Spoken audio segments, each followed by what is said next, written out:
और खबरों के एक्सप्रेसवे से आगे निकलते हैं, रुक करते हैं सियासी ढाबे का, जहां आज की सबसे दिलचस्प खबर मौजूद है। अदानी मुद्दे पर अब तक देश में कांग्रेस समेत दूसरे विपक्षी दल मोदी सरकार पर निशाना साध रहे थे, लेकिन जब अमेरिकी अरबपति जॉर्ज सोरोस ने पीएम मोदी को निशाना बनाकर बयान दिया तो इसे भारत पर हमला माना गया। केंद्रीय मंत्री स्मृति ईरानी ने सोरोस के बयान पर पलटवार करते हुए इसे भारत के खिलाफ साजिश बताया। तो वहीं कांग्रेस ने भी इस मुद्दे पर सोरोस को अपनी हद में रहने की नसीहत दे डाली।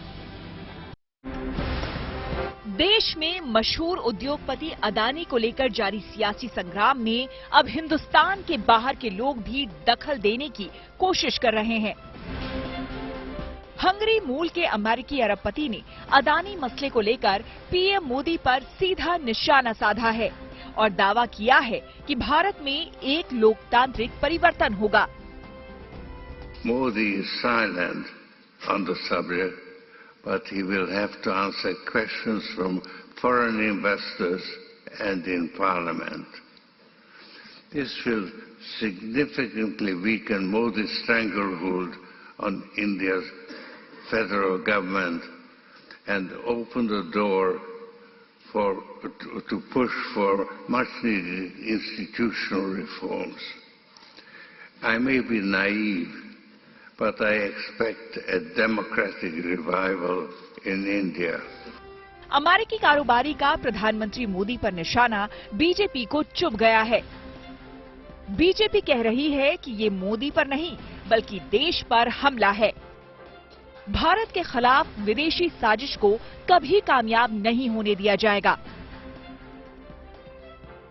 कि लोकतांत्रिक परिस्थितियों में लोकतांत्रिक ढांचे से चुनी गई हिंदुस्तान की सरकार और हिंदुस्तान के प्रधान सेवक नरेंद्र मोदी ऐसे गलत इरादों के सामने सर नहीं झुकाएंगे। जब जब हिंदुस्तान को चुनौती दी गई, हमने विदेशी ताकतों को पहले भी हराया है, आगे भी हराते रहेंगे।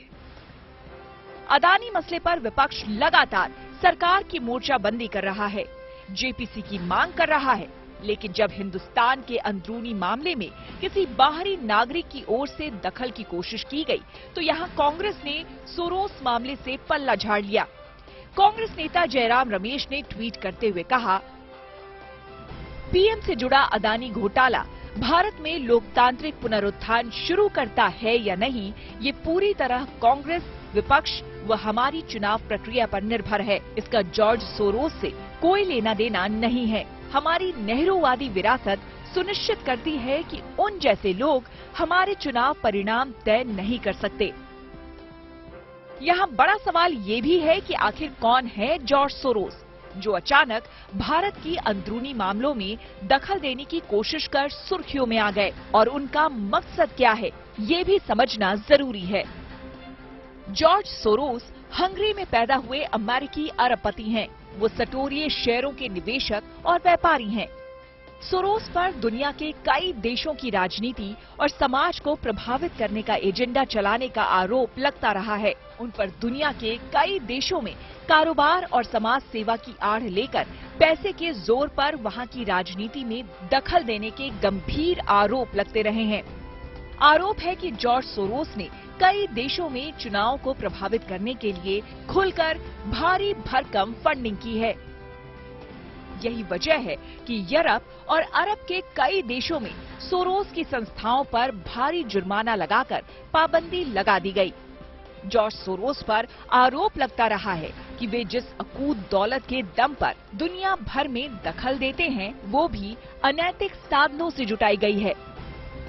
साल 2002 में फ्रांस की अदालत ने सोरोस को अनैतिक और अनधिकृत व्यापार का दोषी पाया था। इसके लिए फ्रेंच कोर्ट ने सोरोस पर $23 लाख का जुर्माना लगाया था। ऐसा नहीं है कि जॉर्ज सोरोस ने पहली बार मोदी सरकार के खिलाफ टिप्पणी की है। वो पहले भी मोदी सरकार के फैसले पर सवाल उठा चुके हैं।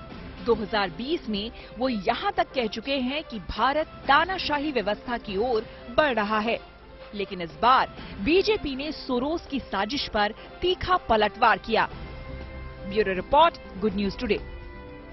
महाराष्ट्र की सियासत में एक बार फिर से उबाल आ गया है। दरअसल चुनाव आयोग ने एक बड़ा फैसला सुनाते हुए एकनाथ शिंदे गुट को पार्टी का नाम और शिवसेना का प्रतीक तीर कमान सौंप दिया है। इसके साथ ही अब शिवसेना का नाम और पार्टी का निशान उद्धव ठाकरे से छिन गया है।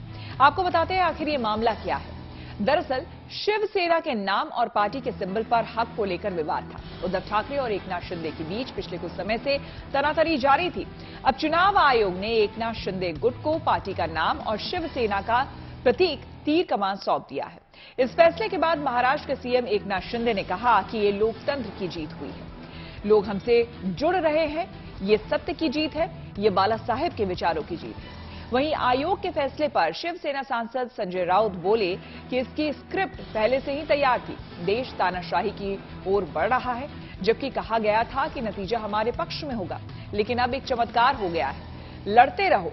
दरअसल उद्धव गुट और शिंदे गुट ने शिवसेना के नाम और पार्टी के प्रतीक चिन्ह तीर कमान को लेकर चुनाव आयोग का दरवाजा खटखटाया था। अक्टूबर 2022 में शिंदे गुट को पार्टी के प्रतीक के रूप में 2 तलवार और ढाल के साथ बाला साहेब ची शिवसेना नाम दिया गया था, जबकि उद्धव गुट को शिवसेना नाम देकर प्रतीक चिन्ह मशाल दिया गया। शिवसेना के धनुष और बाण चिन्ह के स्वामित्व पर अंतिम सुनवाई जनवरी में हुई थी। अब चुनाव आयोग का आखिरी फैसला शुक्रवार को आया, जिसके बाद एक तरफ जहां शिंदे गुट में जश्न का माहौल है, तो वहीं उद्धव गुट के लिए ये बड़ा झटका है। चुनाव आयोग ने जो निर्णय दिया है उसका मैं स्वागत करता हूं। ये लोकशाही का विजय है। हिंदू हृदय सम्राट बाला साहेब ठाकरे जी, धर्मवीर आनंद दिघे जी, इनके विचारों का विजय है। और मेरे साथ मैंने जो भूमिका ली, उसके साथ जो 50 विधायक और 13 सांसद, हजारों लाखों कार्यकर्ता, पदाधिकारी, शिवसैनिक, ये इनका विजय है। और इसलिए मैं चुनाव आयोग को धन्यवाद देता हूं।